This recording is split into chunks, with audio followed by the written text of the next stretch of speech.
Armstrong at the Foreign Office had proved to be a rather less than intrepid traveller. This left Celia, who was no more experienced than he when it came to traversing the globe, to manage as best she could the challenging task of getting them, along with their mountain of baggage, from London to Egypt, via Gibraltar, Malta, Athens, and an unplanned stop in Rhodes, when their scheduled ship had failed to arrive, and much of their luggage had disappeared. For this, and for a plethora of other minor mishaps, which were the result of Celia's naive but plucky determination to get them in one piece to their destination, George blamed his wife. Damp sheets, or no sheets at all, poor wine, and much poorer food, insect bites and insect stings, nausea-inducing pitching seas and seas that were becalmed. George had borne none of these, with the equanimity Celia had so much admired in the man she had married. She put much of it down to the tribulations of travel, and maintained an optimistic outlook, which she had intended to be reassuring, but which seemed to have rather a contrary effect. "How can you be so damned jaunty?" George had demanded during one particularly uncomfortable crossing, memorable for its weevil-infested ship's biscuits and brandy-infested ship's captain. But what was the point in lying abed and bemoaning one's fate? Far better to be up on deck, watching hopefully for land and admiring a school of porpoises with comically smiling faces swimming alongside them.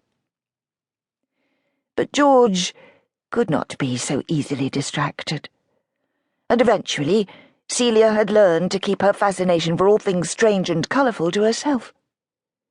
Foreign climes, or at least Eastern foreign climes, clearly did not agree with George's constitution. This was rather a pity, since fate had brought them here. To a clime so foreign, Celia had never even heard of it, and had been forced to ask one of the consuls in Cairo to point it out, on a rather large and complicated map, kept under lock and key in his office. Cadiz.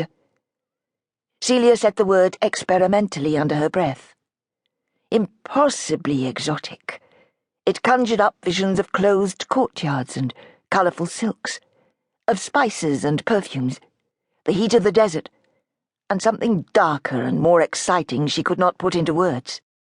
She and her next sister, Cassandra, had read the Arabian Tales, 1001 Nights, in French, sharing an edited version with their 3 younger sisters, for some of the stories hinted at distinctly decadent pleasures.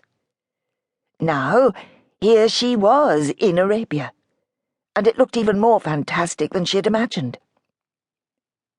Watching from the dhow, as the dots on the harbour became people and donkeys and horses and camels, as the distant buzz became a babble of voices, Celia wondered how on earth she would be able to convey to Cassie even a 10th part of what it actually felt like. If only Cassie were here with her, how much more fun it would be! As quickly as the very unwifely thought flashed through her mind, Celia tried hard to suppress it, an act rather more difficult than it should be.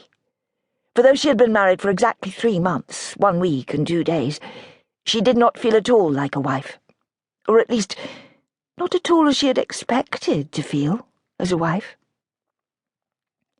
The match was of her father's making, but at 4 and 20, and the eldest of 5 motherless girls, 2 of whom were already of marriageable age, Celia had seen the sense in his proposal.